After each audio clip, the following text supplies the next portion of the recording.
पश्चिम मेदिनीपुर जिले के दासपुर के हरिरामपुर में एक क्रिकेट मैच के उद्घाटन समारोह में सीपीआईएम नेता तन्मय भट्टाचार्य और बीजेपी नेता दिलीप घोष एक मंच पर नजर आए। दिलीप घोष बल्लेबाजी कर रहे थे और तन्मय भट्टाचार्य विकेट कीपिंग कर रहे थे।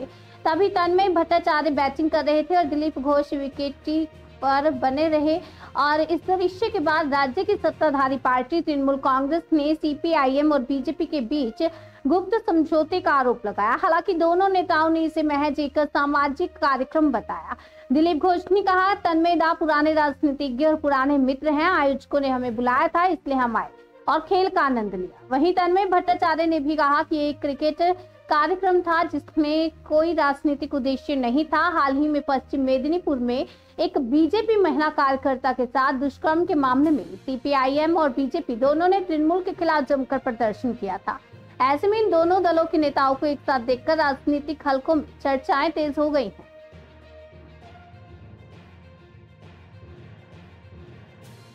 ক্রিকেট টুর্নামেন্ট করেছেন তো আমন্ত্রণ করেছেন আমাকেও ওনাকেও করেছেন, এসে গেছি আমরা দুজন এখানে দেখা হয়ে গেল।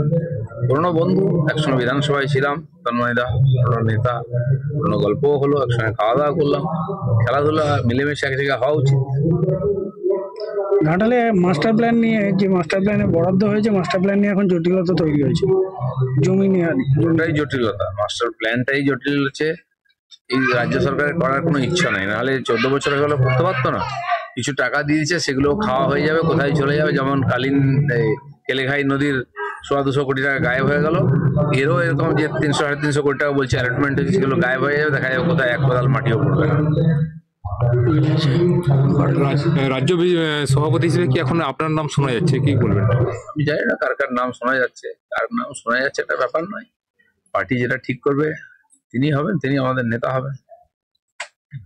চলো, পশ্চিম বাংলাকে পশ্চিম বাংলাদেশ বানাবার যে চক্রান্ত চলছে বারবার দেখতে পাচ্ছি। দুর্গাপূজা বিসর্জনের দিন যদি মহরম হয় তো দুর্গাপূজা বিসর্জন বন্ধ করে দেওয়া হয়, আর হোলি আর জুম্মা যদি এক জায়গায় হয় হোলি বন্ধ করে দেওয়া হয়। কেন এটা হচ্ছে? ডাবল স্ট্যান্ডার্ড কেন? সংবিধান সবাইকে ধর্ম আচরণ করার অধিকার দেওয়া হয়েছে। উত্তরপ্রদেশে আমরা দেখেছি সরকার সোজা বলেছে দুপুরে তোমরা খেলো, বিকালের পরে তোমরা নামাজ পড়ো। তো এক জায়গায় থাকতে হলে এটা মানতে হবে, আর সরকারের দায়িত্ব। সরকার চায় না এখানে হিন্দুরা বেরিয়ে যেতে প্রতিবাদ হবে। হামলা চলছে, বন্ধ হয়ে যাবে সব।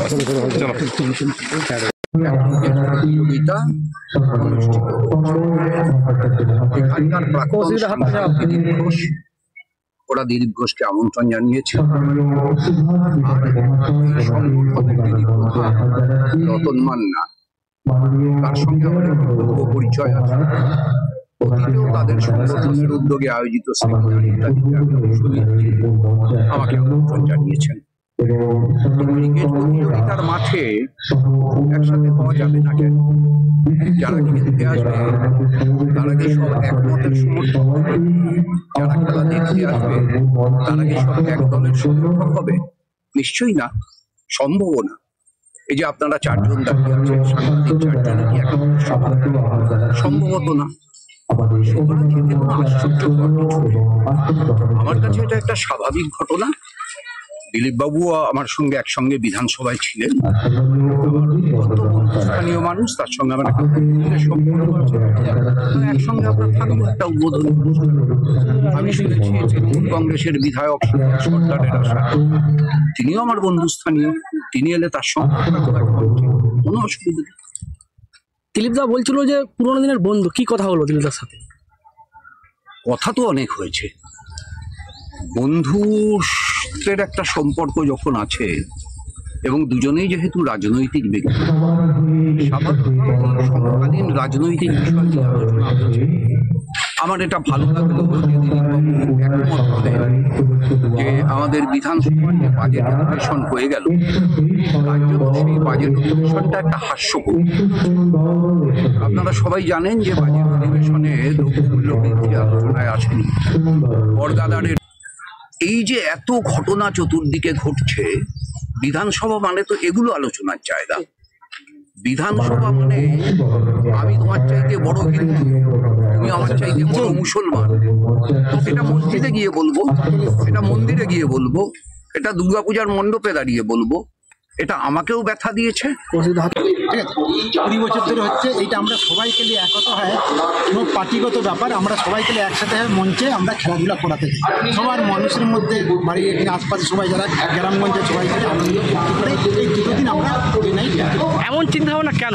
এমন চিন্তা ভাবনা আমাদের খুব প্রথম দিক থেকে আমাদের আনন্দ ফুর্তি, সবাই গেলে একসাথে চলবো, এরকম আমাদের চিন্তা, কোনো পার্টিগত ব্যাপার না, সবাই গেলে আমরা একসাথে চলবো, এইটা আমাদের চিন্তা। আজকে কে কে এসেছিলেন? আজকে কারা কারা উপস্থিত হয়েছিলেন? আজকে উপস্থিত হয়েছিল আমাদের ভট্টাচার্য সিপিএনে, আর দিলীপ ঘোষ ছিল বিজেপি, আর হচ্ছে আমাদের মোটের হচ্ছে যে বিজয়নন্দ মহারাজ, আর সুভাষ ত্রিপাঠী, তন্ময় দাস, ঠিক আছে, আরও অনেকেই রয়েছে। তৃণমূলের কেউ?